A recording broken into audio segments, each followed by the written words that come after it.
majina anaitwa Mchungaji Joshua Stefano Banda wa kanisa la TAG Jehova Ile Mlimani kwa Bwana inapatikana. Leo tumefanya matembezi kutoka Nyerere Square mpaka hapa kanisani, na malengo makubwa ambayo ya sisi kutembea kuanzia Nyerere Square, la kwanza kumtangaza Yesu, lakini pia kulitangaza kanisa letu. Tuna miezi kama 5 toka tumeanza.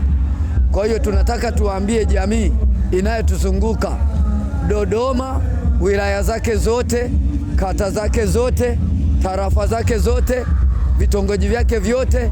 Tunajua kuna watu wanasumbuka, wanahangaika namna gani wanaweza wakapata uponyaji kwenye biashara zao, kwenye ndoa zao. Wengine wanasumbuliwa na magonjwa kama kansa, wengine pressure, wengine BP, wengine vidonda vya tumbo, wengine ndoa zinavunjika kila kunapokucha. Lakini tumepita kuwaambia jamii kuwa hapa Jehova Ile lipo suluhisho. Mungu wa kweli anapatikana, anayeweza kushughulika na hayo matatizo yote niliyoyasema, kwa sababu jamii inatafuta msaada, inatafuta amani, inatafuta utulivu. Lakini ili upatikane, sisi tumeamua kuiambia Tanzania, Afrika na mataifa yote pamoja na Dodoma kuwa Yesu tunayemhubiri Jehova Ile, yeye anao uwezo wa kusababisha utulivu katika maisha ya watu kila eneo. Changamoto za aina yoyote ana uwezo wa kuzitatua.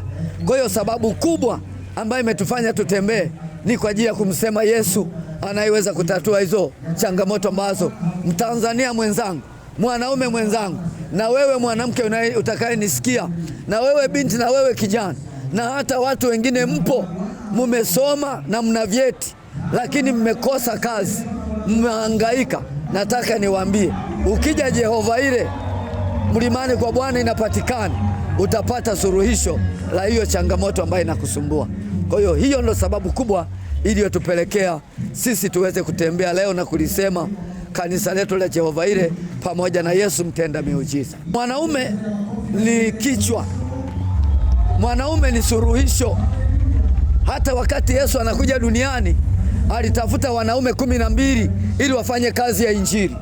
Kwa hiyo hata sisi kama wanaume tumeona tubebe hili jukumu la kuiambia Tanzania na Dodoma kuwa yuko Yesu, kwa sababu huo ni wajibu wetu kama wanaume.